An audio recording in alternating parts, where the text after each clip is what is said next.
Et je donne la parole à Oriane et Louis. Merci Claire. Merci Claire. Bonsoir à tous. Bonjour à tous. On est vraiment très contents de voir tout le monde ce soir, qui est déjà beaucoup de personnes. Donc alors, tout d'abord, avant de commencer, certains nous connaissent, mais d'autres non. Donc on va déjà commencer par se présenter. Donc, tout d'abord, donc il y a Louis et moi. Donc je m'appelle Oriane et donc j'ai 29 ans et ça fait 8 ans que je suis dans la taille de pierre.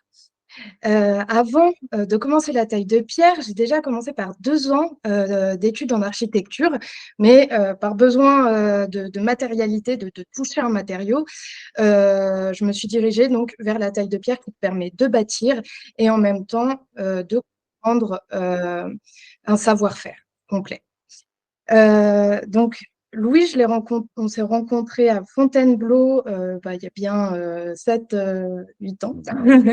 Et c'est en fin de compte notre rencontre à Fontainebleau, donc sur la restauration de l'église Saint-Louis, qui a créé aussi le projet La Route de la Pierre. Donc, je laisse à Louis le plaisir de se présenter. Moi, c'est Louis du trio, j'ai 31 ans. Je suis tailleur de pierre depuis une dizaine d'années. J'ai eu pas mal d'expérience dans le métier, soit pour des travaux de neuf ou des monuments historiques, et aussi pas mal à l'étranger, notamment en Angleterre, en Inde, au Canada. Et puis, en fait, c'est vraiment la session en Inde, ma session indienne, où comment dire, je venais tout juste de rentrer de ma session indienne quand j'ai rencontré Oriane, et c'est à ce moment-là aussi pour moi que j'ai pris conscience de la grande liberté qu'on avait dans un métier manuel. Et donc, au fil des échanges avec Oriane, on a commencé à réfléchir. Déjà, on s'est dit que on avait tous les deux une envie commune de voyage. Et en même temps, Oriane, qui était encore en période de formation à ce moment-là, partageait pas mal aussi ce qu'elle apprenait en CAP ou en BP. Et donc, on s'est dit qu'il y avait quelque chose à faire autour du métier et du voyage. Et donc, voilà, c'est de là aussi qu'est née la route de la pierre. Donc, la route de la pierre, on va refaire un petit résumé sur qu'est-ce que ce projet. Donc, comme on a dit, il a été créé, on a eu l'idée et le titre. Et le plan de ce projet a été créé il y a déjà 6 ans avec Louis, donc effectivement pour essayer de répondre un petit peu, comprendre notre métier à l'étranger et voir son existence aussi dans le monde. En France, il est assez actif, mais on n'a aucune idée de son illustration à l'étranger. Ça nous permettait aussi de voyager tout en continuant d'apprendre sur le terrain. Donc les préparatifs, on a été au Canada, cela nous a permis en fait à tester vraiment le terrain, donc en tente dans un milieu, je pense, sauvage, comme on ne verra peut-être certainement pas sur le reste de notre route, mais surtout, on a, au vu des besoins que demandait ce projet au niveau des compétences, on a réuni des personnes, parce que tous les deux, on n'aurait jamais pu réussir à monter le projet comme il est aujourd'hui. Donc, nous avons monté une équipe et demandé à des proches et des amis de chapeauter sur les disciplines dans lesquelles nous ne maîtrisions pas totalement. Donc, en court résumé, la route de la pierre, c'est 34 000 km et 36 pays en Eurasie, donc en Europe et en Asie centrale et de l'Ouest. Sur 5 ans de terrain, donc 5 ans où nous ferons à vélo sur le terrain. Et donc, l'itinéraire, on l'a découpé en 5 étapes. L'objectif de cette étude, ce sera aussi de nombreux résultats qui pourront parler autant à des professionnels qu'à un grand public. Et je pense que ce soir, ça résume très bien déjà ces potentialités, et notamment aussi une équipe pluridisciplinaire que nous avons réunie il y a déjà bien 2 ans et demi. Donc, voilà une partie de l'équipe en photo. présente aussi ce soir. Qui est présente aussi, Claire c'est fait Claire. partie de Donc, l'équipe. Claire, voilà, il y a Laurent aussi, je crois, qui suit, et Simon, Estelle, Estelle. Simon, oui, une grande majorité, Nicolas. Et aussi, le projet n'aurait jamais pu être là sans l'aide donc de partenaires comme le Campus de Versailles, l'Union Compagnie Unique, Verikia et certains mécènes comme SN Rock, Nicolas Bonnet, Saint-Astier, De Gamy et les carrières de Noyon. Donc, on est très heureux aussi voilà, d'avoir réuni tout un, des acteurs vraiment de la pierre. Et voilà, ce sont des personnes qui travaillent, qui nous permettent de défendre aussi notre sujet.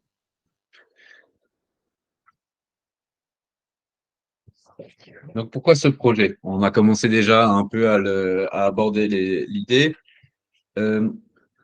À la base, donc, comme on disait précédemment, c'était vraiment bon, contenter entre guillemets nos envies de voyage et notre découverte du métier, mais c'est aussi du coup valoriser finalement notre profession. Le voyage, c'est quelque chose qui attire pas mal de gens, notamment à travers le vélo, et en même temps, on se rend compte que le métier de tailleur de pierre, finalement, il est un peu comme beaucoup de métiers manuels, relayé un peu en, comment dire,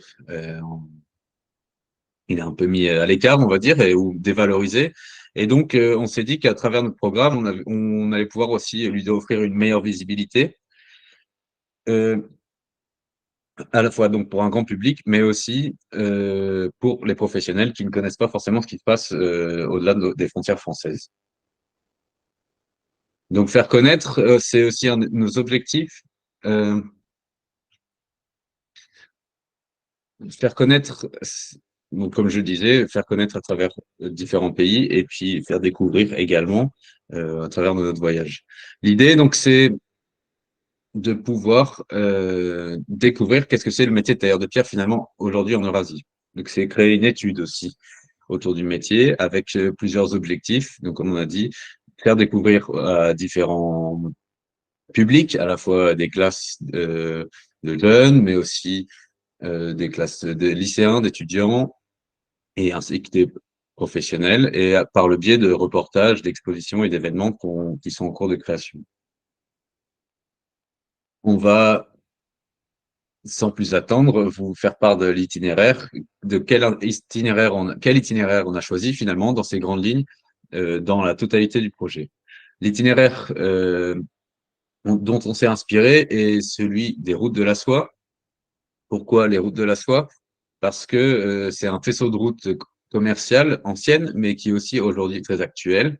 Et donc, c'est pour nous une garantie d'observer de l'architecture et aussi, du coup, un héritage, un héritage architectural, mais aussi une garantie de voir encore de l'activité professionnelle dans certains lieux, vu que c'est des zones plus ou moins prospères. Donc, qu'est-ce que ça représente? Bah, comme disait Oriane, c'est 34 000 kilomètres, une trentaine de pays. Nous, on a fait le choix de découper cet itinéraire en 5 parties, 5 années sur le terrain, comme disait Oriane également. Donc, d'abord cette année, le Danube, puis l'Asie centrale à partir de l'année prochaine. Ensuite, l'Asie de l'Est, puis on reviendra sur l'Asie centrale, mais plus au sud.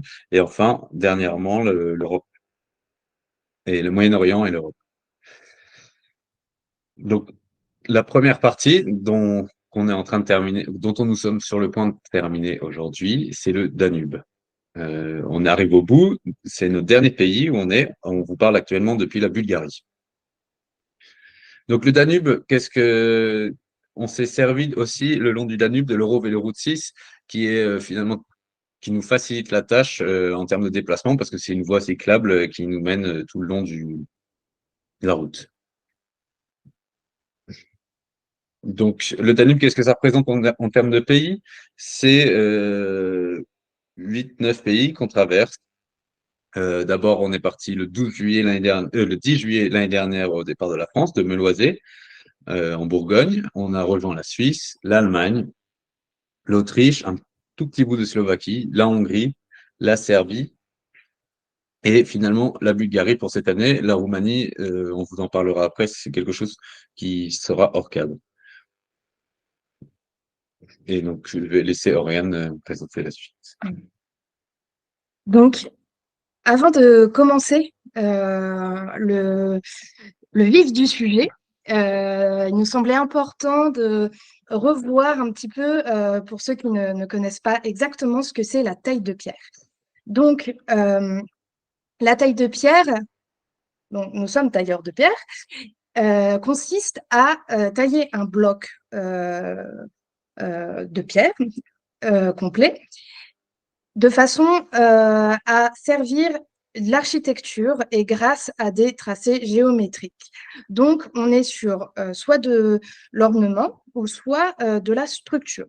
La taille de pierre, donc, il faut bien la dissocier, surtout en France, de la sculpture. Donc là, sur le diapo, on peut voir à gauche donc une pierre qui est en train d'être taillée. On voit bien que ce sont des éléments géométriques et en dessous, une pierre donc d'un tailleur de pierre taillée. Ce sont des fleurons que nous avons taillés en plus à Klosterneuburg.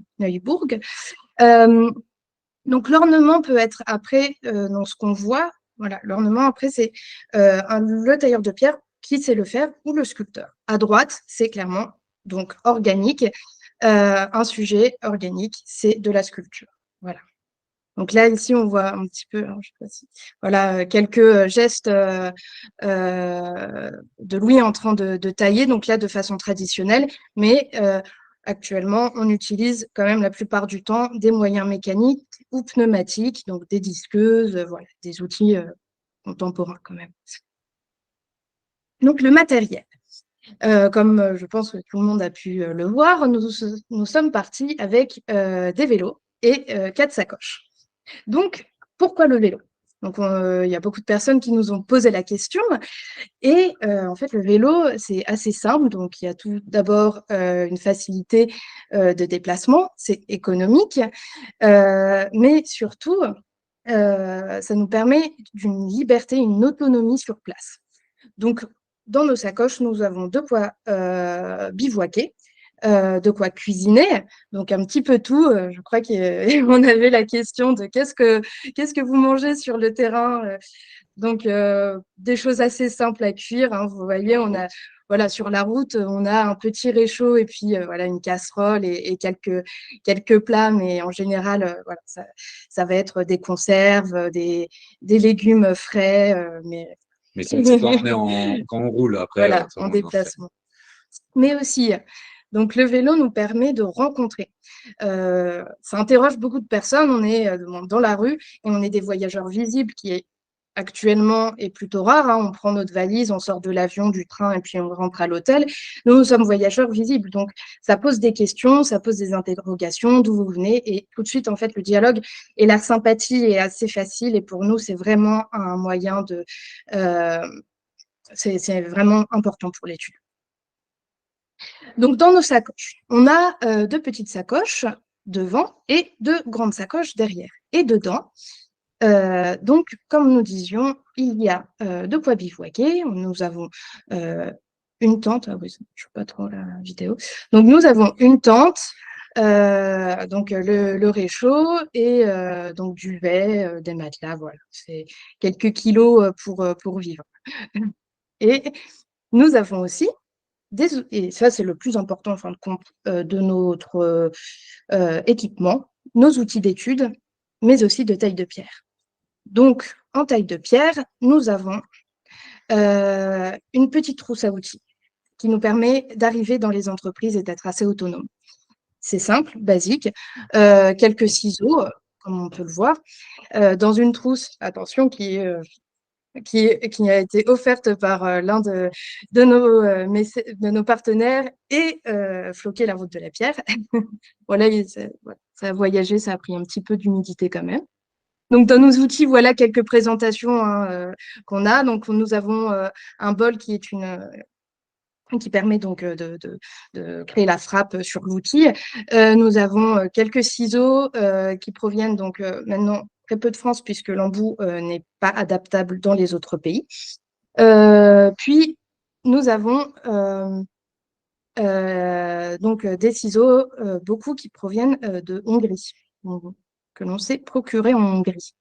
Mais surtout, nous avons aussi de quoi prendre des données. Et c'est notamment le sujet quand même de ce pourquoi nous avons créé le projet.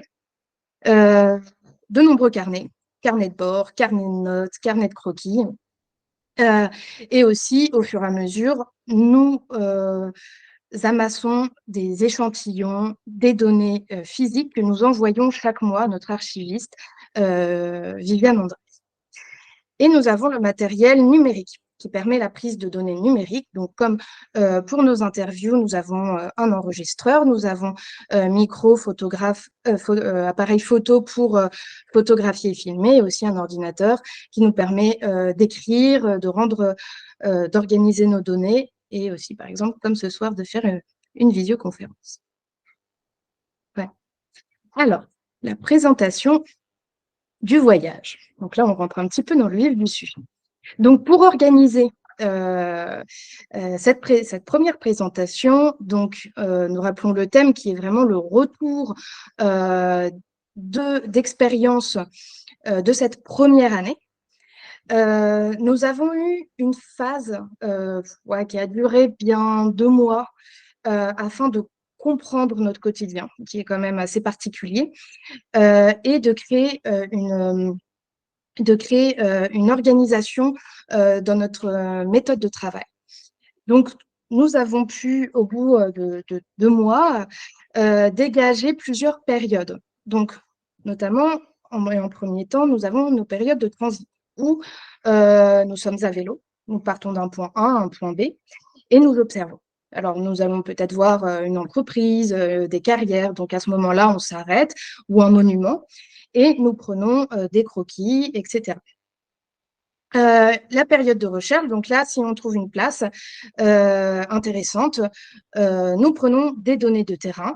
Donc, nous allons à la rencontre de personnes, d'entreprises, etc. Et là, nous interviewons, nous reportons, et notamment, cette période nous aide à trouver du travail. C'est là où on crée des rencontres. Et par exemple, quelqu'un va nous dire « Ah, bah tiens, allez voir un tel et normalement, il y a un chantier qui est intéressant. » Ou voilà. Et c'est là où nous travaillons. En général, c'est de 1 mois, voilà, à plusieurs semaines. Donc, le départ. Tout commence à Meloisé le 10 juillet 2022 sous une petite canicule, donc il devait faire une quarantaine de degrés et ça nous a suivi toute la première partie de notre route.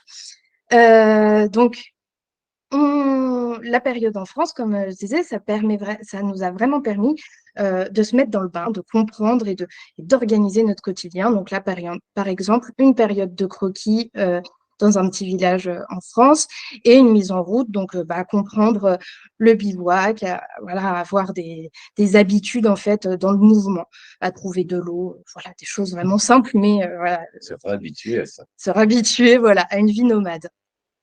Donc, après la période en France, là, le premier pays fut la Suisse.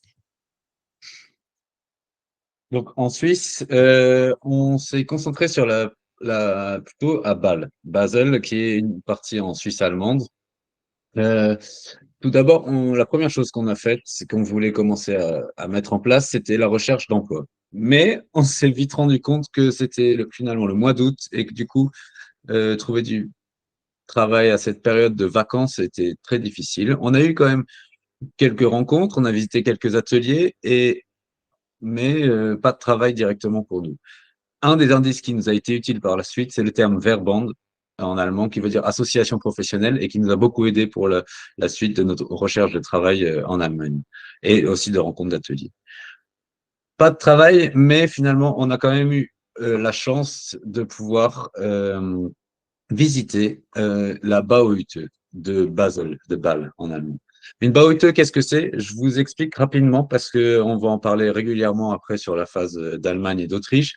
La Bauhütte, c'est la loge de tailleurs de pierre, c'est une loge de tailleurs de pierre, un atelier de tailleurs de pierre qui est dédié à la restauration de la cathédrale locale de la ville. Il en existe en France, à Strasbourg notamment, qui est connu, l'œuvre Notre-Dame qui s'appelle, donc à Basel, et plusieurs en Allemagne et une en Autriche, et d'autres aussi dans des pays nordiques. Donc nous, on est accueillis par Ramon Keller, le chef d'atelier de la Bauhütte, qui nous dit qu'il n'y a pas de travail pour nous, mais qui nous emmène quand même dans l'atelier. Il nous fait faire le tour de l'atelier, il nous montre les travaux en cours et il nous fait visiter son chantier qui n'est pas exceptionnellement celui de la cathédrale de Bâle, mais d'une église à côté, Elisabethkirche, une église en restauration du 19e, très particulière, dont il travaillait notamment sur la flèche de l'église. Donc, il nous prête des casques et nous voilà comme première visite. Ça va, je pense qu'on était quand même plutôt ravis. Comme première visite, on se retrouve à prendre l'ascenseur, direction 40 mètres de haut et direction la flèche de la cathédrale avec une vue qui surplombe toute la vie. Bon, finalement, pas de travail en Suisse, un bon début de visite pour se mettre en jambes et on se dit, bon, on ne perd pas de temps. La Suisse, c'est à côté de la France, on passe en Allemagne. En Allemagne, on passera par Freiburg. Freiburg, c'est pareil, on va chercher du travail, on va visiter la cathédrale, mais on va pas rester trop longtemps parce que ça reste pas loin de la frontière française et nous, on pourrait y retourner plus facilement dans le cadre de notre étude. Donc de Freiburg, on rejoindra Donaueschingen. Donaueschingen, on aura la chance de rencontrer comme un camarade français, tapissier, qui nous invitera à manger et qui nous remettra finalement sur leur route. Et c'est très symbolique pour nous parce que Donaueschingen, c'est le départ du Danube. La première année pour nous, c'est le Danube, vraiment notre premier itinéraire. Et donc d'être accompagné comme ça, d'être repris sur la route, c'est une deuxième fois, on va dire. Ça nous a pas mal encouragé.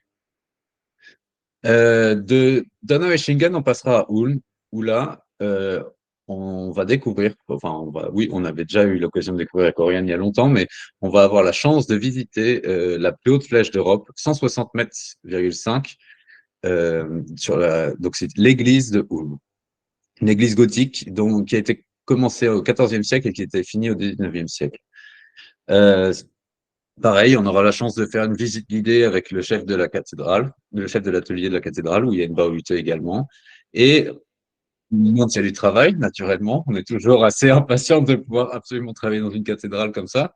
Et finalement, non. Mais il nous conseille des entreprises, on fait le tour. Et bon, les entreprises à Ulm, ça ne porte pas de fruits, on n'a pas vraiment de travail. Et donc, je décide après différentes recherches, j'appelle le chef de la corporation des tailleurs de pierre allemande de Bavière. Alors, avec mon allemand, mes restants d'allemand du lycée, je l'appelle et j'essaie de lui expliquer qu'on cherche du travail, on lui partage des documents, etc. Et il me dit rapidement qu'en fait, il a un numéro de téléphone qu'il me partage. Et donc, le jeudi, on est mis en relation avec notre futur employeur. Le dimanche, on arrive sur place, on fait un petit détour du Danube, on s'écarte et on arrive au bord du lac de Constance, donc toujours en Bavière, mais à la frontière suisse-allemande. Lindau. À Lindau, oui, à Lindau.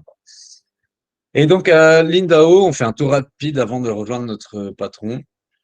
Après, je sais pas, on était à 20 km à peu près de Lindau et on se retrouve chez Martin Wiesenmayer qui nous accueille le dimanche soir pour commencer le lundi matin à travailler chez lui. Pour nous, ça promet une très bonne période chez lui car on vit sur place dans un appartement avec le patron. Ça nous permet de beaucoup échanger avec lui sur son activité professionnelle, ses expériences professionnelles en tant qu'artisan. C'est vraiment pour la phase test, on va dire, d'immersion dans un atelier, à la fois pour notre expérience de travail à l'étranger, notre première expérience de travail, mais aussi pour notre première expérience de récolte de données. Et on a vraiment cette chance parce que Martine nous emmène visiter des carrières et il nous laisse à responsabilité sur le chantier de la restauration du musée de Cavazen, où là, on effectuera des Vierungs, ils appellent les Vierungs, c'est des empiècements finalement sur les fenêtres, au niveau des jambages de fenêtres, en grès. Et donc, c'est vraiment très, très riche pour nous. Ça annonce de très bonnes choses aussi pour la suite, parce qu'on a pu faire des interviews de nos collègues. Ça a permis de mettre beaucoup, beaucoup de choses en place.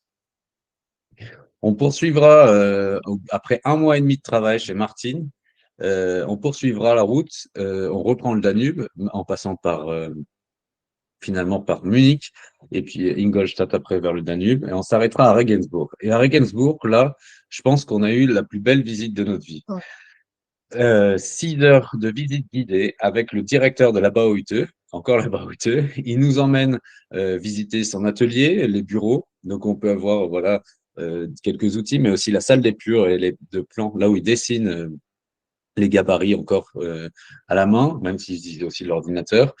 Il nous emmène donc visiter cet atelier qui est très ancien, mais aussi il nous emmène dans chaque recoin oui, aux archives où il nous montre les plans du 19e et il nous emmène dans tous les recoins de sa cathédrale.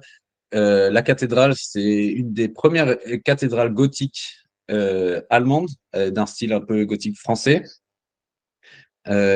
Et donc, on poursuit à la fois. Ah oui, là, ici, ce que Oriane m'indique, c'est les marques des tailleurs de pierre qui ont travaillé sur la cathédrale, mais qui sont sur une plaque d'égout et qui ornementent la ville aussi, en reconnaissance aux tailleurs de pierre qui ont travaillé sur la cathédrale. Donc, finalement, Matthias Baumüller, le directeur de la cathédrale, nous emmène dans les combles, il nous emmène dans les tours attenantes, à l'intérieur, dans la nef. Il connaît vraiment sa cathédrale par cœur. Et on a la chance aussi de pouvoir accéder au cloître, qui est actuellement fermé au public et qui est tout juste restauré. Donc, il y a des éléments, il y a un lapidarium à côté, il y a des éléments aussi gothiques de différentes époques.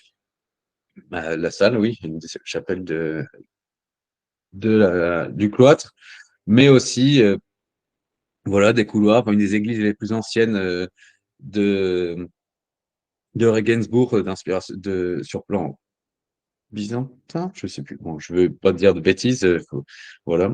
Et puis on a vraiment une chance inouïe, incroyable de pouvoir participer à cette visite. Après Regensburg, finalement, on arrivera à Passau. Passau, c'est la dernière ville allemande sur le Danube. Ensuite, nous passerons en Autriche. À Passau, c'est pareil, on se rend à la Bauhütte, la dernière Bauhütte sur notre route allemande. Et là, on se dit, on pose la question une fois de plus s'il y a du travail pour nous. Et là, on se dit, quelle chance on a, est-ce qu'on aura la chance de pouvoir travailler une fois sur une cathédrale? Et la dernière chance qui nous restera, c'est à Vienne, la cathédrale de Vienne. On en discute avec le directeur de la cathédrale et il nous dit, de Passau, il nous dit, si vous voulez vraiment travailler dans une Bauhütte, il faut absolument que vous envoyiez un mail et pas juste toquer à la porte comme on a fait dans beaucoup de cas. Et donc, bon, on profite quand même à Passau. On a l'occasion de visiter une carrière de granit où on voit un des collègues tailleurs de pierre qui travaille. Et on a quand même l'occasion, une fois de plus, de visiter la cathédrale de Fond-en-Comble, accompagné du directeur Jérôme Zahn dans la cathédrale. On ne traîne pas, finalement. Là, on arrive, on doit être quoi, au fin du automne ou printemps, il commence à faire. Pardon. On arrive. Oui, c'est vraiment. On est au début de l'automne. Octobre. Octobre-novembre, oui. Fin Oui, plutôt octobre. mi-octobre. Donc, je vous dis pas, le mi-octobre en Bavière, Autriche, ça commence à être. Le temps commence vraiment à changer. On a la pluie, commence à faire froid, on se retrouve à court de gaz sur la route parce qu'on n'est plus sur une période touristique, on va dire, donc ça commence à être compliqué. On subit quand même le changement de saison avec et de manière, oui, il fait bien plus humide.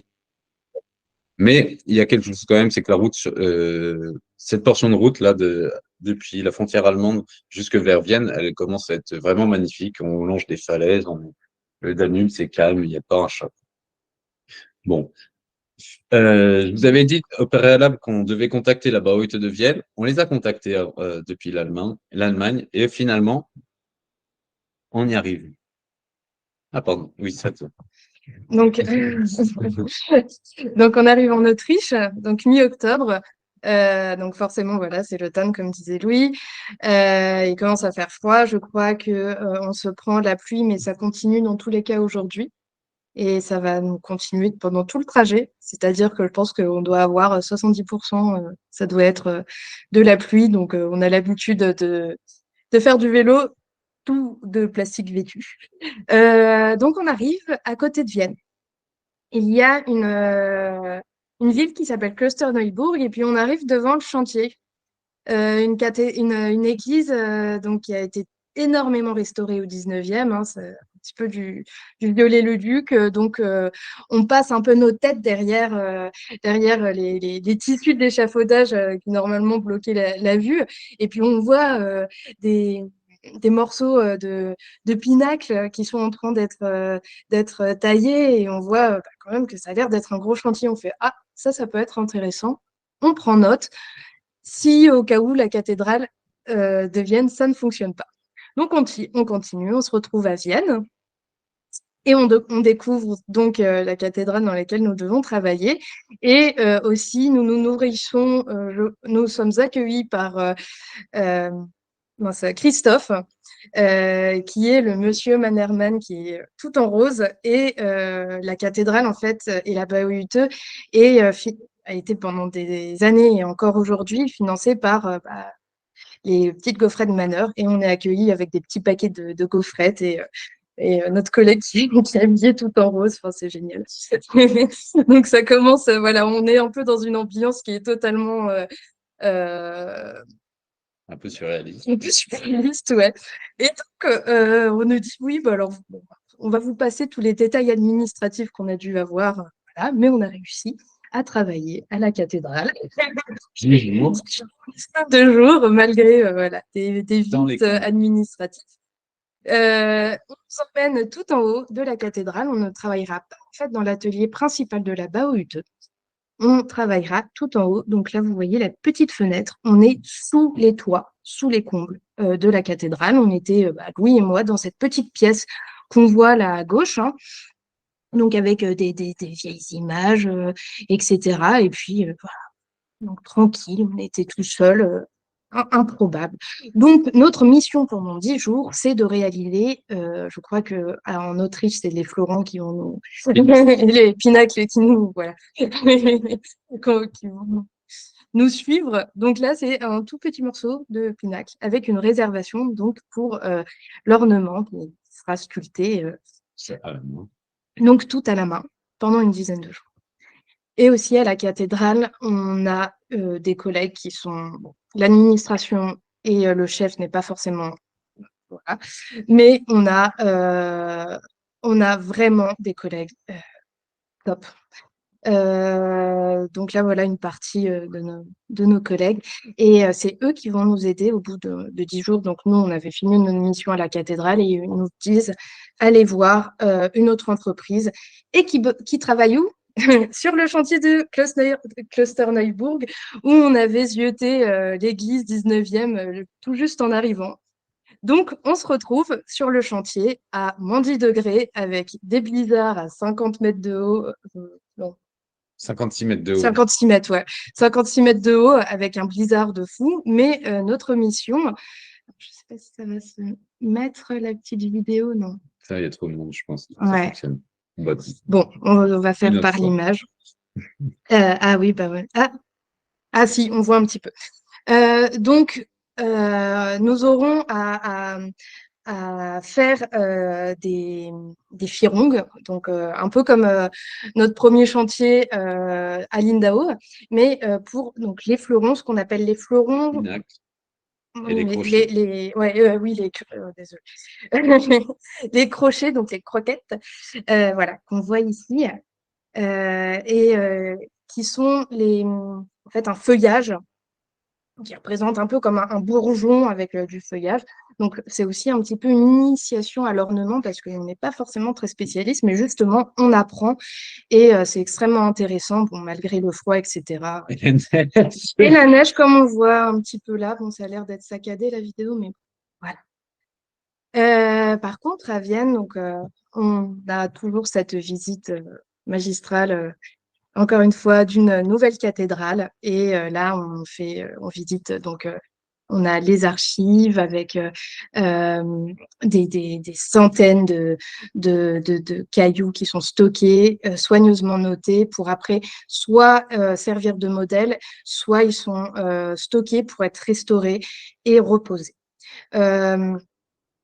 Et aussi donc l'intérieur de la cathédrale. Donc Vienne, c'est ce qu'ils appellent donc du gothique renaissance, du gothique très tardif. Et c'est pour ça qu'on a une complexité dans les formes qui est juste incroyable.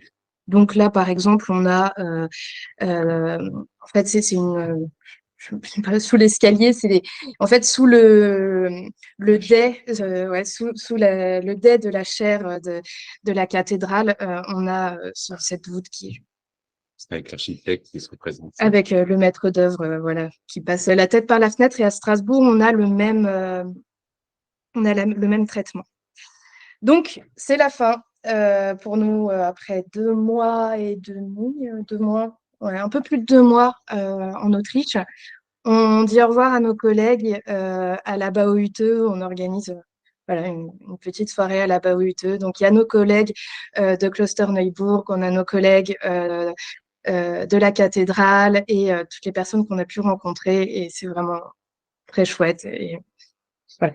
Donc, je pense que ce fut l'une des expériences humaines les plus intenses. On a réellement créé de vrais contacts avec qui on garde toujours contact avec Raphaël. On a lancé des cours de dessin, On a- le croquis le soir. Ouais. On a vraiment fait 5-6 interviews. Ouais. Énormément de choses. Donc après, c'est le temps d'y aller parce que déjà, on est un petit peu en retard sur notre planning d'itinéraire. On avait estimé à peu près 1 mois et demi de travail par pays et là, on est Voilà. déjà à 2 mois de travail par pays. On fait 3 mois en Allemagne. 2 à 3 mois. Ouais, là, on est à 5 mois. Donc, c'est là voilà. où on se dit que Mais on arrive en Hongrie et c'est l'hiver. Donc, le 3 janvier, on a repris la route depuis Vienne, direction Budapest. Après quelques semaines, finalement, Budapest-Vienne, c'est très proche. Après quelques semaines, on arrive à Budapest et donc, c'est Janosch qui nous attend là-bas.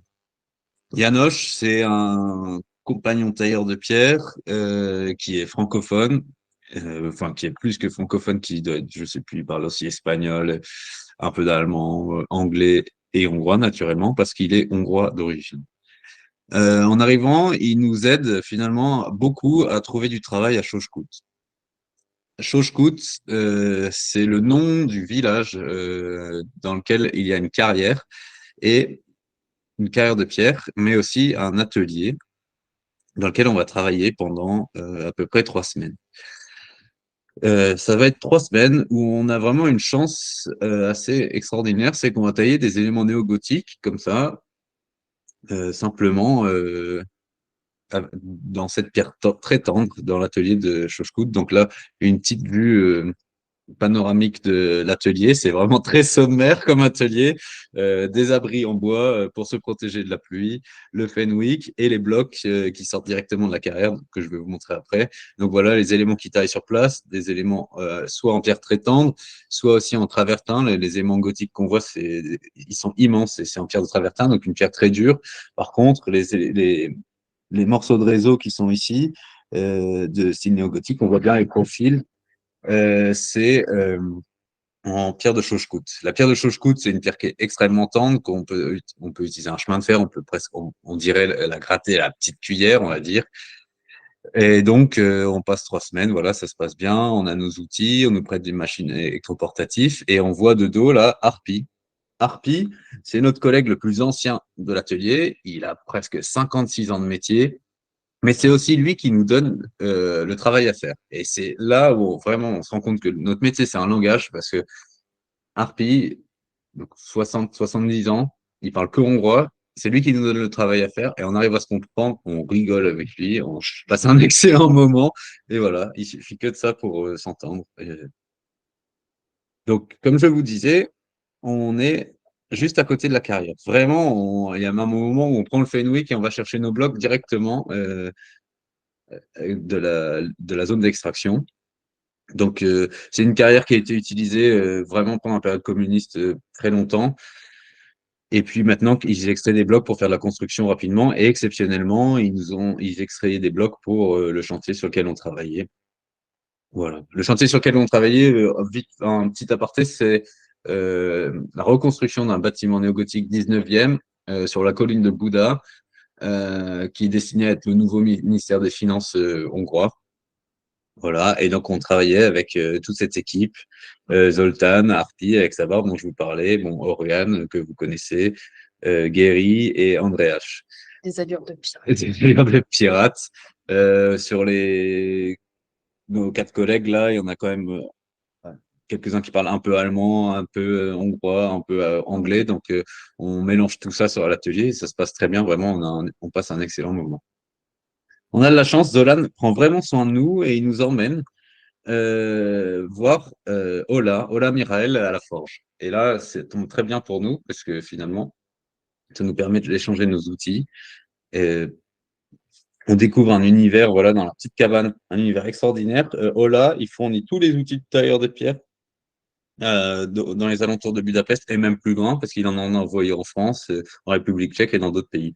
C'est vraiment un forgeron à l'ancienne, c'est-à-dire qu'il ne fait que ça. Il ne fabrique que des outils de taille de pierre. Il est thaïlandais, on pourrait dire, des massettes, des ciseaux. Quelque chose d'assez extraordinaire. Après Ola, je vous ai parlé de Janosch. Et Janosch, qui nous a aidé à trouver du travail, nous emmène visiter aussi son atelier qu'il a hérité de son père. Et donc, on fait le tour de sa marbrerie et taille de pierre. Janosch, c'est vraiment quelqu'un qui est devenu un peu notre mentor en Hongrie. Il nous aide énormément sur les explications de comment ça fonctionne, le pays, comment les gens pensent. Il nous emmène aussi voir les sélections des Euroskills où on observe des jeunes qui se préparent à être, qui concourent pour être sélectionnés aux Euroskills. Il n'en restera que un sur les 5 qui concourent. Et on se retrouve aussi à intervenir au 23e congrès, non pas 13e, mais le 23e congrès des tailleurs de pierre de Hongrie, où là, on présentera notre projet en anglais, en français traduit par Janosch en hongrois. Donc voilà, on repartira finalement après, oui, 1 mois et demi. Là, on a à peu près respecté un peu plus le timing en Hongrie pour la Serbie. Direction la Serbie. Donc, nous arrivons en Serbie Avril. mars. Avril. Ouais, fin mars, début avril. Donc, changement complet. Déjà, la Hongrie, on avait par rapport aux pays germaniques un petit changement, on va dire, culturel. Mais la Serbie, il faut savoir aussi que c'est le premier pays qui n'est pas, donc de notre itinéraire de cette année, qui est hors Union européenne. Donc déjà, on passe un poste de douane avec quelques chiens qui nous aboient dessus. Et on trouve une culture qui est très forte. De la musique partout. On arrive à Sombor, à Novi Sad, dans les rues, il y a de la musique, dans les bars. Il y a une vie, il y a quelque chose qui est vraiment différent. Et la particularité aussi de la Serbie, c'est le fait qu'on n'a aucune piste en taille de pierre. On n'a pas de mentor, on n'a pas de contact. On a seulement Angelka, qui est une architecte qui nous a contactés il y a quelques semaines avant d'arriver en Serbie. Et c'est notre seul lien avec la pierre. Donc là, c'est vraiment une recherche, c'est vraiment du terrain. On toque aux portes, on essaie de comprendre.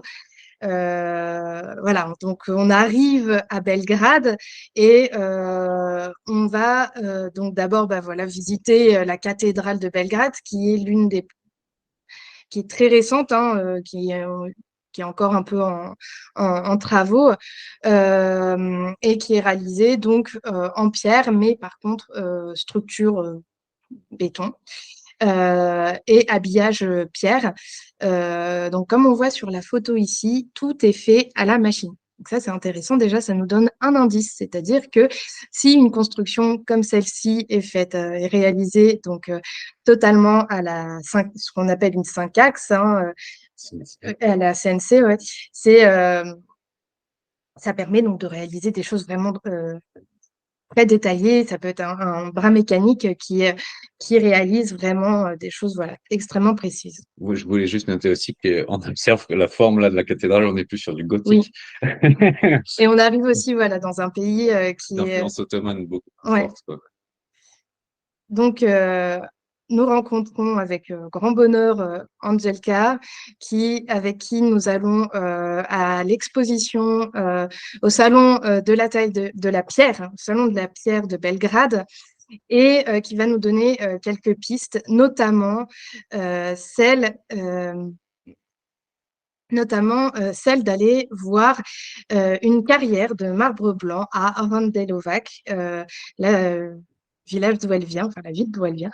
Et elle nous explique elle se rappelle voilà, qu'il y avait des tailleurs de pierre. Donc, nous continuons cette recherche-là. Sur la route, on frappe aux portes, on essaie de comprendre un petit peu le métier et on voit qu'il y a énormément plus de marbriers. Et d'ailleurs, donc, Kamenorezac, on va apprendre que le nom signifie non pas tailleur de pierre, mais bien marbrier, et que tailleur de pierre se dit Klessar. Et ça, on l'apprend vraiment qu'à la fin, à la frontière bulgare. Donc là, nous arrivons à la carrière d'Andelelovac, qui est abandonnée actuellement, donc plus de pierres extraites pour la taille de pierre. Nous rencontrons Alexander dans sa marbrerie.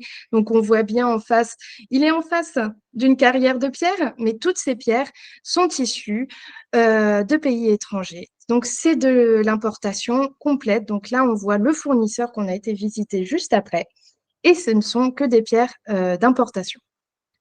Et pourtant, sur la route, on part de Belgrade et sur la route, on voit de la pierre partout. Donc là, on est aux portes de fer et on voit des montagnes et du minéral partout. C'est splendide. Ah, Angelica est connectée. Et, et, des forteresses, on voit des forteresses partout. Il y a un potentiel, il y a eu des tailleurs de pierre. Où sont-ils? Et ce n'est qu'à la fin de notre périple, quand on arrive à Négotine. À Négotine, on rencontre notre hôte qui nous héberge à ce moment-là et qui nous dit, mais ici, il y a un village, un ancien village de vignerons là en haut des montagnes, ça s'appelle Ogievo. Et tout est en pierre. Il n'y a plus grand monde qui y habite, mais tout est en pierre. Il fait, si vous voulez, demain, je vous accompagne et tout. Hop, on monte avec lui en voiture tout d'abord. Et puis, effectivement, on tombe sur... donc là, vous voyez hein, des maisons en pierre partout, des cimetières avec un symbolisme qui est assez incroyable. Enfin, vraiment quelque chose qui est incroyable. Mais personne. Il y a personne dans ces villages-là, à part... Cyril, qui montre sa tête, qui sort d'un bâtiment qu'il est en train où il est en train de faire des travaux. Et en fait, c'est un vigneron avec sa femme Estelle. Donc, ils sont en couple de vignerons, installés ici depuis une quinzaine d'années, où ils ont relancé une activité de vigne et qui viennent de Meloisé. Estelle connaît très bien Meloisé, ils viennent de Bourgogne, donc c'est un petit peu un retour aux sources. Et le problème, donc, c'est ils font des travaux, mais non personne pour refaire. Donc là, on va voir. Donc il y a l'arc avec tout en haut. Hop, je vais vous montrer. Donc il y a l'arc avec ces genres de nuages. D'ornements, voilà. Et le recouvrement, il manque des pierres. Donc, on voit au-dessus, il y a des pierres, des fines pierres au-dessus de l'arc. Et ça, il n'y a personne pour les refaire. Donc, l'arc, il est posé, voilà, mais ils ne savent pas comment le remettre en fait en place entièrement. Donc, on arrive avec notre Prousse. Eux, ils ont quelques disqueuses, voilà, mais on fait à peu près tout à la main. La pierre est très tendre et on va aider les maçons pendant une semaine. Et on est à la frontière bulgare, on voit les miradors. Et au bout d'une semaine, c'est le dernier pays, c'est la Bulgarie. Ah, donc, la Bulgarie, le pays dont on vous parle actuellement. En Bulgarie, là, on a vraiment une rupture. On avait l'annonce déjà avec la Serbie de ses influences ottomanes, mais c'est encore plus flagrant en Bulgarie, où on voit des éléments qui sont vraiment plus liés à une architecture méditerranéenne d'influence orientale, quoi. On a aussi la chance, on a repéré en fait grâce à nos recherches, on a repéré une zone autour de Vratsa. Vratsa, c'est la région, et dans cette région, notamment à Mezdra, on a visité une ancienne usine enfin une usine encore active aujourd'hui, qui finalement à une époque, dans les années 70, avait plus de 300 personnes. Aujourd'hui, ils sont plus que 20. mais les bâtiments, ils sont 20 personnes dans des locaux prévus pour 300. C'est assez impressionnant. Donc, il y a quand même un nouveau hangar qui abrite, je sais plus, 5, 6 machines numériques Ouais, qu'on peut voir, enfin, de loin. Il y a toute une zone de débit. Et donc, cette ouais. carrière, pardon, cette usine, elle transforme les pierres qui proviennent de leur carrière, de Mesdra.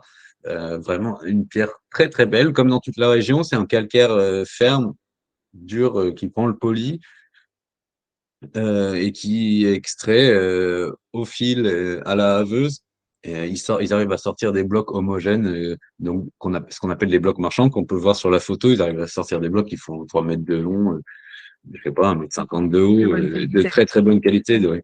Et je pense qu'ils arriveraient à en faire plus possible. Et c'est très amusant aussi parce que c'est la première fois où on visite une carrière où quand on se balade sur la carrière, on discute avec un gars qui est grec, qui parle allemand, qui est à peine anglais, qui parle bulgare. Enfin, il y a une mixité. Il y a des Grecs, des Turcs aussi sur place. Il commence à y avoir une différente population sur place. Et donc, Vratsa, c'est la dernière entreprise pour laquelle on travaille actuellement. Finalement, on est dans un atelier familial. C'est des frères qui ont pris l'entreprise. Ils ont un robot. Un robot, c'est une machine Syncax, quoi, qui taille des sculptures. Et donc, nous, on fait les finitions des sculptures actuellement, en marbre, en pierre de Vratsa, en calcaire, voilà. Et puis, ça fait, je sais pas, quelques jours qu'on travaille sur place. On a aussi eu l'occasion de visiter et de présenter notre projet à l'école de taille de pierre de Bulgarie, l'école unique école de taille de pierre.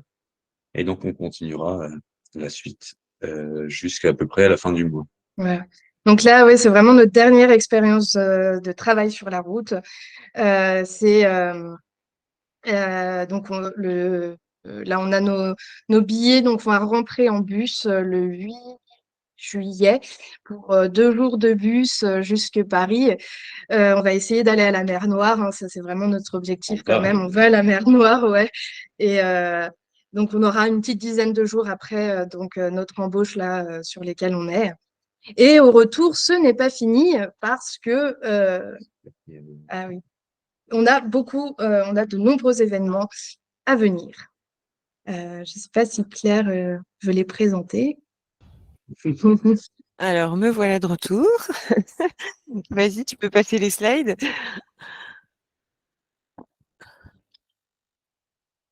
Donc, en effet, vous pourrez retrouver l'équipe de la Route de la Pierre entre les 22 et 23 juillet au Festif de Meloisé.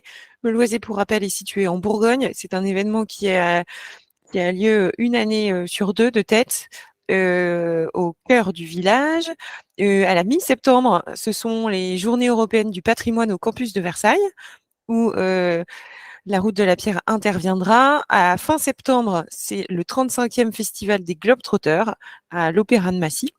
Et enfin, à décembre, le rendez-vous incontournable, le Salon Rocalia à Lyon. N'hésitez pas à vous inscrire et à également suivre l'actualité de la Route de la Pierre. Pour ceux qui les suivent ou qui viennent de découvrir la Route de la Pierre, vous pouvez les retrouver sur LinkedIn, sur Instagram, sur Facebook. Ils font un travail remarquable au quotidien. En réécoutant, en écoutant, en découvrant aussi tout ce que Louis et Oriane nous ont partagé ce soir. Moi qui ai participé à la préparation et qui les ai aussi encouragés, soutenus comme plein d'autres qui sont présents ce soir, c'est quel quel enthousiasme vous pouvez transmettre en tout cas dans votre partage d'expérience. Ça éveille, je pense, chez beaucoup d'entre vous, comme chez moi, énormément de curiosité, envie d'en savoir encore plus. Plusieurs fois dans la soirée, j'ai eu envie d'intervenir pour dire: «Et ça, pourquoi? Et ça et ça?» Donc si c'est le cas, je vous invite, participants, à poser vos questions, dans le chat pour que pour que Oriane et Louis puissent y répondre immédiatement. Je souhaitais également rappeler que Louis et Oriane, si vous souhaitez faire des focus sur des points spécifiques, vous pouvez les joindre afin d'avoir un échange métier, un échange entre professionnels. Ils ont beaucoup de plaisir à vous partager, on va dire, leur découverte.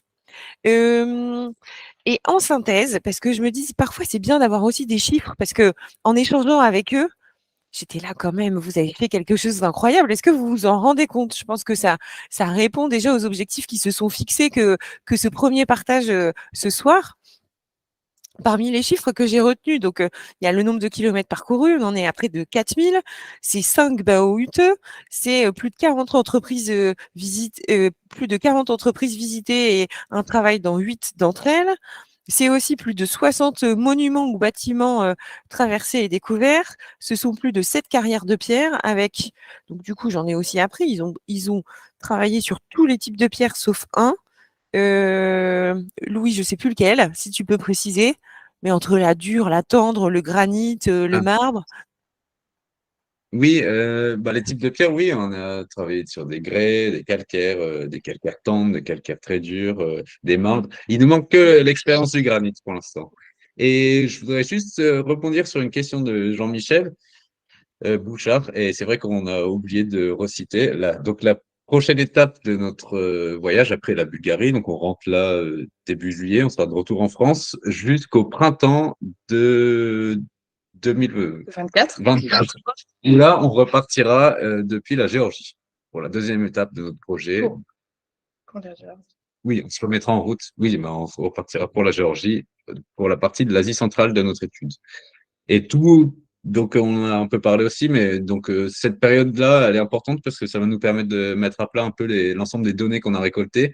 Il faut quand même s'imaginer que là, on vous a fait une petite présentation, c'est vraiment un bref aperçu de la quantité d'informations ou de choses qu'on a pu vivre et des informations qu'on a pu récolter. On a des échantillons de pierre, là j'en ai encore sur la table.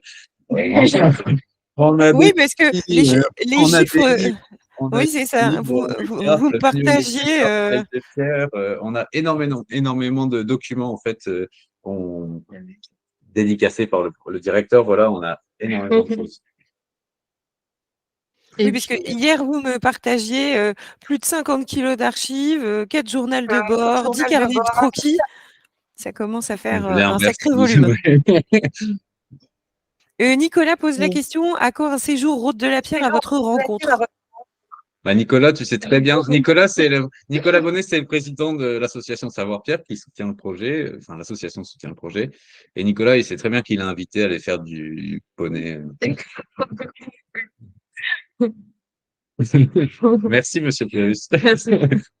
Et aussi, nous sommes ce soir, il y en a beaucoup qui ont soutenu cette petite présentation grâce aux dons. Et ça, on vous en remercie vraiment beaucoup parce que là, à la rentrée, en plus de ça, ça va nous être extrêmement utile pour faire les bons retours et puis continuer.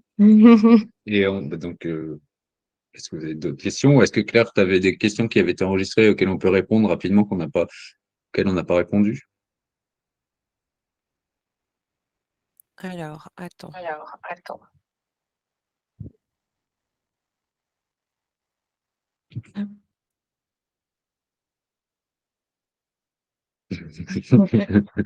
Ah oui, certaines. Nous avons le conseil du SNRock. Question sur menu, habitudes de cuisine, ça a été traité. Alors, il y avait également une question sur votre condition et état physique, avant, pendant et maintenant. Comment vous faites pour vous préserver? Alors, c'est très aléatoire parce que, alors oui, on est sur la route, donc on va avoir des périodes de vélo où effectivement on prend un peu de muscle, on va dire, parce qu'on est à peu près à une. On n'a pas calculé, mais potentiellement, on a eu 50 kilos par vélo. Moi, je fais 50 kilos, donc c'est un peu mon poids aussi que je porte, donc c'est lourd pour des vélos. Donc, on sent que voilà, on n'est pas en mauvaise condition physique, mais on a aussi des périodes où en fait, on doit, on doit faire des retours du reportage, de l'écriture, et en fin de compte, voilà, on reste sur place quoi aussi. Quand on était en Hongrie, on est resté beaucoup sur place, donc pendant 2 mois, on n'a pas vraiment fait de vélo. Donc, on a fait de la taille de pierre. Ouais. Donc en fait, voilà, c'est vraiment aléatoire. On est sur des périodes assez. On oscille entre muscler la partie haute de notre corps et puis la partie. Mais on commence quand même à garder des jambes de cyclistes, hein, si ça peut rassurer. Et on a l'habitude, on commence à avoir l'habitude, ça commence à s'ancrer. Alors, je parcours les questions. Il y a Simon qui demande quelle est la chose qui vous a le plus étonné depuis votre départ? Pas facile. Chose qui nous a le plus étonné, bah, peut-être l'absence de tailleurs de pierre en Serbie. Enfin, ouais. Ça nous pose des questions parce que peut-être qu'il y en a, puisqu'on aussi, il faut bien se rendre compte, et je pense que c'est important de prendre conscience de ça. Donc, nous, on est sur le Danube. En Allemagne, on a fait la Bavière, mais il reste bien plus que ça. En Serbie, on est passé Le long du Danube, vraiment. nord, et puis après, on est descendu directement à l'est. Donc, en fait, c'est des zones qu'on essaie de comprendre. Bon, en Serbie, il y avait quand même l'exposition de la pierre, donc ça nous a permis aussi de voir un petit peu l'activité peut-être au niveau national, mais est-ce que tout le monde était là? Est-ce que dans le sud du pays, c'était aussi comme ça?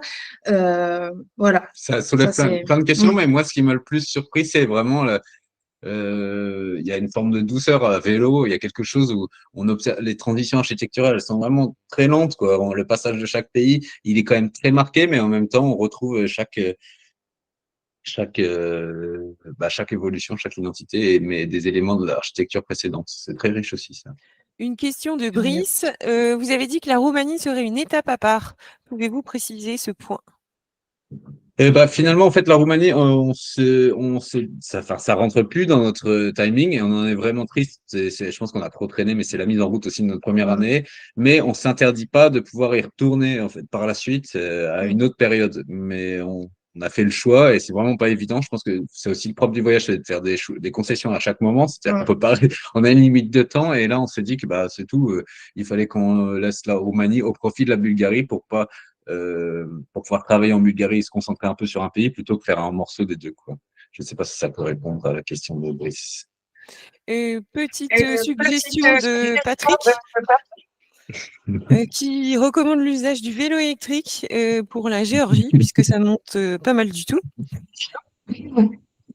Il y a également Nicolas qui vous questionne pour savoir si le vin de Bourgogne vous manque.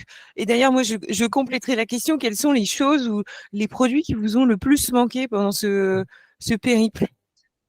Alors, Bourgogne, ça va, puisqu'on est en Serbie, en face de la Serbie, on était quand même chez des vignerons bourguignons qui travaillaient avec le produit local, mais leur vin était quand même. Il faisait du pinot noir Ouais, aussi. c'était quand même, voilà. Donc ça va, ça nous a. Mais, Fromage. ouais, et c'est le fromage. Et en fait, moi, je me suis rendu compte que ça me manquait. Pas quotidiennement, mais quand justement Cyril et Estelle ont sorti une tome de Savoie sur la table, et là j'ai fait ah ouais, quand même, ça va peut-être manquer. Alors, je continue parce que je vois que le temps passe.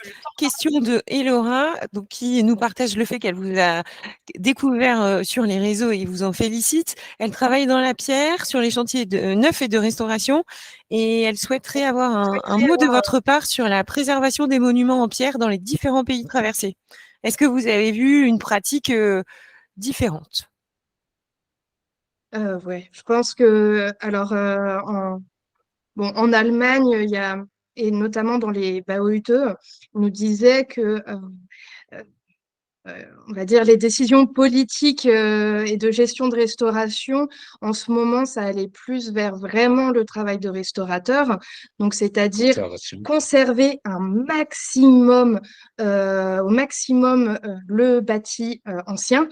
Et puis les éléments architecturaux existants. Les éléments existants, quitte à vraiment faire que des réparations, donc au mortier ou des choses, mais pas changer la pierre. Et ça, dans les Bauhütte, voilà, les tailleurs de pierre, ils sont pas forcément très contents. Donc, il y en a beaucoup aussi qui vont faire des formations de restaurateurs. Et donc ça, on a vu ça donc vers Vienne et Autriche et Allemagne. Et là, en Bulgarie, donc avec notre visite à l'école de tailleurs de pierre de Bulgarie, on a rencontré Olga, qui est plus une sculptrice, elle touche un peu à tout, mais qui est prof dans cette école. et qui nous expliquait qu'elle veut justement travailler dans la restauration de pierre parce qu'en Bulgarie, il n'y en a pas. Ils font de la restauration, mais ils ne savent pas réellement ils vont pas changer de gros éléments en pierre. Et aussi, il faut savoir que la Bulgarie, il n'y a pas un budget qui est forcément extrêmement important et qui est consacré à la restauration des monuments. C'est pas un sujet qui est forcément très important pour eux. Donc, le désir d'Olga, c'est vraiment de réaliser et de mettre en place des restaurations spécialisées dans la pierre. Elle, c'est ce qu'elle aimerait. Pour ce petit tour d'observation. Une question sur la rémunération. Est-ce que vous avez vu une évolution de tarifs selon le territoire? Oui, bon, C'est dégressif. c'est dégressif, mais ça, voilà. Par contre, la Bavière, c'est par rapport aux autres régions d'Allemagne, c'est un salaire qui est plus élevé que le reste des régions allemandes, pardon, pour les tailleurs de pierre. L'Autriche aussi, c'est un salaire qui est un peu moins, mais qui reste correct. Après, tout dépend aussi de l'entreprise pour laquelle on travaille. Et la Hongrie, on était très surpris parce qu'on pensait que notre salaire allait être vraiment différent, mais finalement pas tant que ça. Et par contre, on a discuté avec, du coup, c'est plus nos collègues qui peuvent donner un aperçu parce que nous, on vit pas, on vit d'une manière où on a des frais quand vous louez un logement de manière assez courte. Ça engage des frais qui sont différents que si vous vivez à l'année, naturellement. Mais nos collègues, un collègue qui est assez jeune, il m'a dit qu'il avait un salaire il lui permettait de vivre vraiment correctement. Après, parce que bien en France, c'est très similaire, c'est un très petit peu similaire, moins. mais voilà, il est confortablement. Après, bon, du coup, ça l'a pas convaincu d'aller travailler en France. On voulait proposer d'aller travailler en France, mais il n'est pas vraiment. En Serbie, l'écart de salaire est différent. Après, c'est vrai qu'on n'a pas trop de références. Et en Bulgarie, on va commencer à pouvoir discuter avec nos chefs actuels et puis les contacts. Là, ça, c'est un renseignement qu'on va pouvoir avoir. Et nous, on est payé là. Actuellement, on est payé 30 € par jour. Merci pour ce point économique. Question également d'Elora qui se questionne sur l'existence de labels et de fonds financiers pour aider à conserver le patrimoine historique. J'ai souvenir que c'est des sujets qu'on avait pu évoquer ensemble dans les préparatifs, puisque en fait, déjà entre la France, avec les architectes des bâtiments de France, où on sait qu'il y a une culture déjà, un traitement dans les rénovations, c'est un point qu'on avait pu voir. Qu'est-ce que vous avez pu constater, vous, en traversant d'un pays à un autre? Et puis surtout aussi, un autre point qu'on avait pu évoquer lors des préparatifs, c'est aussi l'état du pays ou dans quelle séquence économique est le pays, qui fait aussi que, je pense, les intérêts et les investissements varient. Oui, alors, par exemple, pour les BAO-UTE, alors il y a des financements qui changent à chaque BAO-UTE. Le système de financement donc, qui va restaurer la cathédrale, ça va être des financements privés, publics et européens. En Bulgarie, ce qu'elle disait, maintenant qu'ils sont dans l'Union européenne, ils peuvent avoir des aides de l'Union européenne. À Vienne, sur la cathédrale, on sait que les financements, les mécénats sont très importants. On parlait des Goffert Manor, ils sont extrêmement importants. Et ce qu'il disait, c'est que, par exemple, à Vienne, le plus grand mécène est celui qui va permettre de payer les tailleurs de pierre de la BAO-UTE. Donc, voilà, je pense qu'il y a vraiment, après, c'est des choses, nous, qu'on glane, parce que c'est pas forcément, le sujet qui va nous intéresser le plus, mais voilà, c'est ce qu'on a pu un peu voir autour de ça. Après,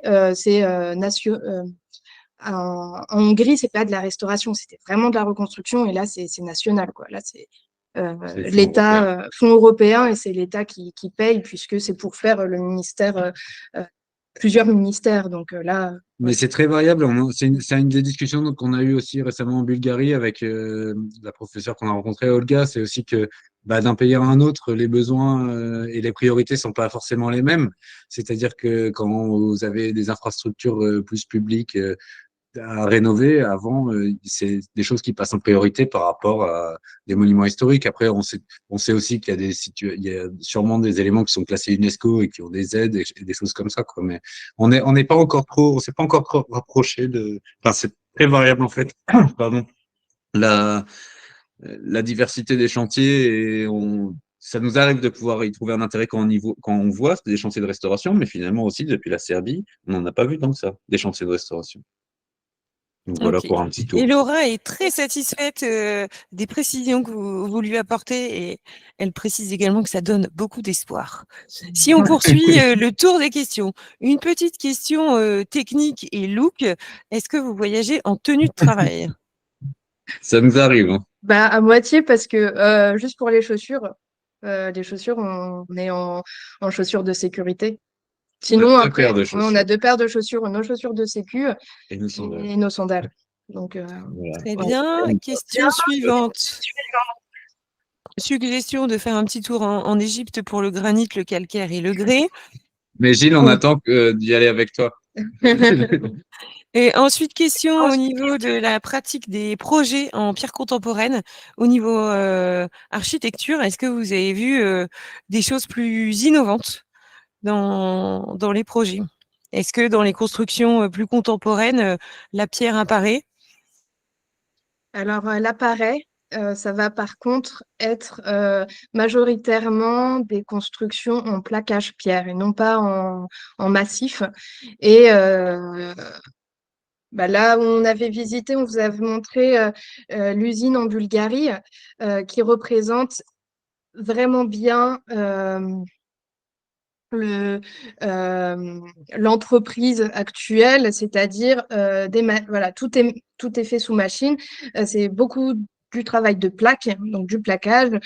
Et voilà, le massif, malheureusement, on ne veut pas pour l'instant tirer de conclusion puisqu'on n'a pas encore étudié nos données. Euh, mais bon, pour l'instant, notre ressenti personnel, c'est de voir que voilà, les tailleurs de pierre et si c'est pour du moderne, sont derrière les machines. Voilà. Donc la nouveauté, c'est oui, effectivement, l'arrivée de machines vraiment euh, très compétitives et très présentes. Ok. Je poursuis les questions avec celle de Guillaume et Léa, qui s'interroge sur la place de la stéréotomie et sa connaissance et transmission pour la taille de pierre dans les ateliers. Est-ce que Louis Oriane, vous pouvez repréciser ce que c'est la stéréotomie pour ceux qui ne le savent J'allais pas? proposer, ouais. La stéréotomie, en fait, c'est le dessin technique, on va dire, des tailleurs de pierre, mais aussi un peu des charpentes. C'est la, pardon, oh, j'ai un trait de mémoire. C'est la découpe des volumes dans l'espace. Et pour un tailleur de pierre, ça permet de créer des éléments structurels, et des éléments qui s'assemblent et qui tiennent, en fait, pour la construction. On peut prendre en termes d'exemple d'ouvrage de sérotomie un tailleur de pierre peut dessiner et réaliser, enfin, concevoir et réaliser. On va prendre, par exemple, les escaliers ou ça peut être des voûtes ou des arcs, tout simplement. Et donc, pour répondre à la question de Guillaume et Léa sur est-ce que la place de la sérotomie et la connaissance et la transmission par les tailleurs de pierre dans les ateliers, dans les bas-hauteux, il y a quelque chose forcément parce qu'il y a un appareilleur, c'est un dessinateur qui est spécialisé pour la taille de pierre. Mais on a quand même remarqué que dans les enseignements, de manière générale, en Allemagne, on a vu ils faisaient des dessins techniques, mais pas trop de maquettes. Et après, dans la suite, en Hongrie, bon, en termes de formation, on n'en parle même pas parce que enfin, je veux pas être négatif, mais bon, ils ont les Il y a élèves en plus. formation, ils sont 12 et ils font un retour de moulure au bout de 3 ans. Donc bon, je pense qu'ils sont en train de revoir un peu leur manière de fonctionner. En Serbie, on n'en parle pas.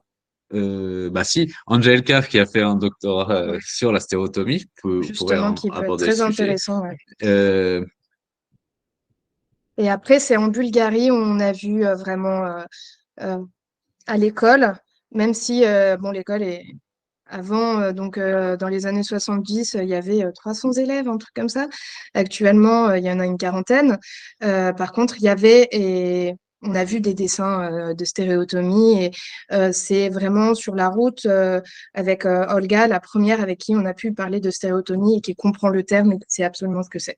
Et puis, Donc, quelque chose de super intéressant aussi, c'est que à l'école de taille de pierre donc de Kounino, là, en Bulgarie, Olga nous a montré un ouvrage de taille de pierre technique des années 70, donc de l'époque communiste. Et là, ils font référence aux coupoles, au dessin des coupoles, au dessin des escaliers, au dessin d'éléments comme ça architecturaux. Et pas tant que ça, mais ils en font référence. Mais bon, actuellement, c'est quelque chose qui est un peu en perdition, on va dire. Et je permets une petite ouverture sur le sujet, puisque c'est un sujet qu'on a eu l'occasion d'évoquer tous les trois, ou d'ailleurs, étant donné le sujet dans les médias à propos de ChatGPT, on avait questionné l'intelligence artificielle sur la taille de pierre, sur comment tailler un escalier. Et ça avait été sujet à un débat très intéressant. Je vous invite, j'invite les curieux à aller voir le résultat de la proposition de l'intelligence artificielle. Il faut rester critique. On va demander à Nicolas. je crois qu'il connaît. C'est pas très juste. Alors, autre question. Hélène pose la question, existe-t-il des différences pour le travail de la pierre dans les pays que vous avez traversés et quelles sont les différences entre les outils? C'est vrai que c'est un sujet que vous avez évoqué au début, vous avez rencontré aussi un professionnel qui réalisait des outils, mais faites-nous un focus sur cette séquence.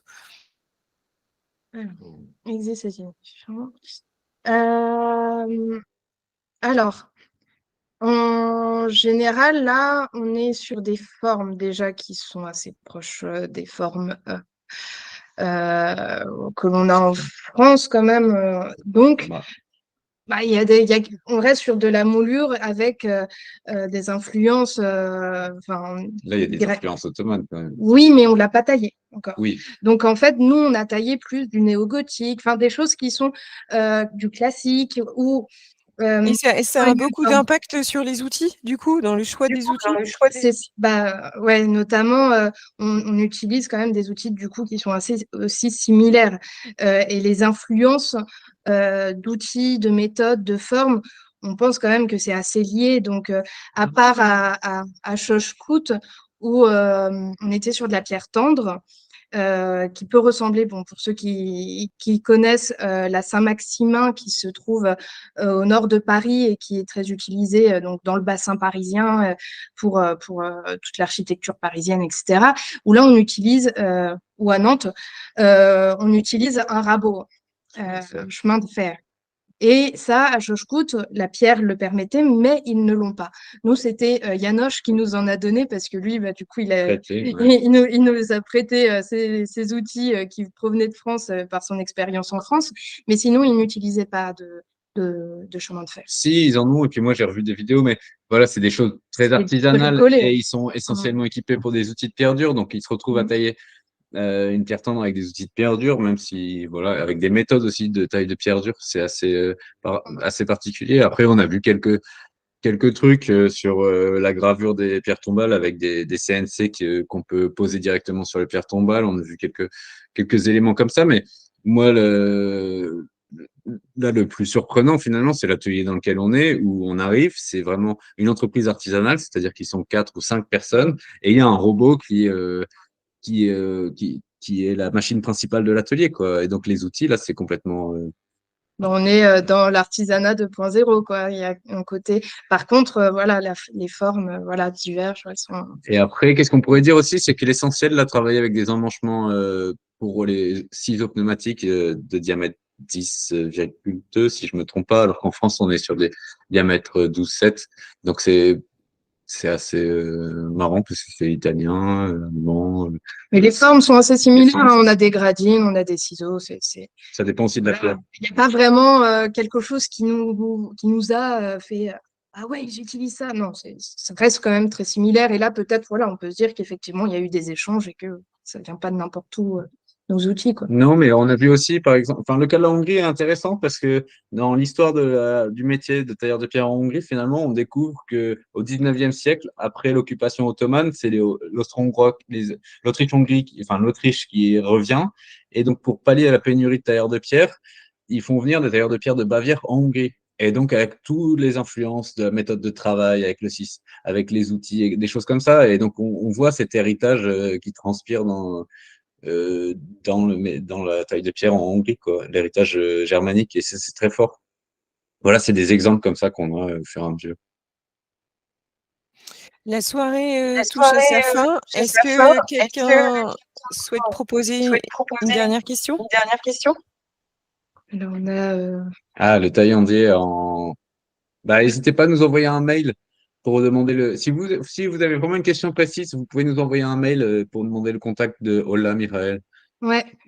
Ah oui, Donc, on a Jean-Michel le questionnait sur le taillandier, la finesse des outils. Marc pose la question, quelles sont leurs unités de mesure? Ah, bah, on est toujours en centimètres pour l'instant. Ouais, on est toujours. Partout.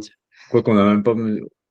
On avoue qu'on n'a même pas. On n'a rien mesuré encore en Bulgarie, mais on n'a pas eu le besoin.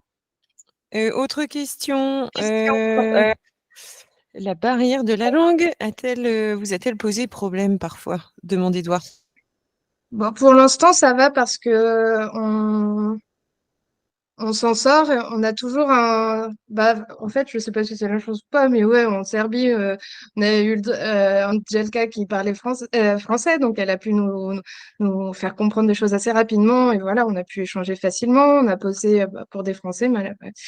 Après, aujourd'hui, en Bulgarie, enfin, en Hongrie, les personnes parlaient allemand, anglais à l'atelier. Donc, on s'en est toujours sorti. Là, on est dans une entreprise où effectivement, alors, il y a deux frères. Il y en a un qui parle pas du tout anglais. Il y a un ancien qui a travaillé 2 ans en France, qui se souvient un petit peu de son français, vraiment, voilà, très largement. Et après, il y a l'un des deux frères qui parle anglais. Donc, voilà, on arrive toujours à s'en sortir. Ouais, ça va.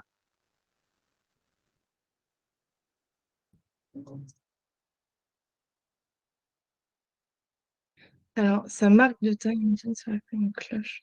Non, on n'a pas vu de marque chez le taillandier. Honnêtement, sur les ciseaux qu'on a fait faire ou qu'on a acheté, on n'a pas vu de marque. Aucune. Mais par contre, la qualité, elle est vraiment. Bah là, moi, je taille du marbre avec mes outils acier qui ont été trempés en outils pneumatiques, c'est des aciers durs, rapides, là, comme ils appellent ça, et ça va très, très bien. Ouais. La soirée touche à sa fin. Yana, je Merci travaille avec lui. Bien, Ouais. la partie. Que d'enthousiasme. Sylvain vous remercie pour cette belle découverte et hâte de découvrir la route.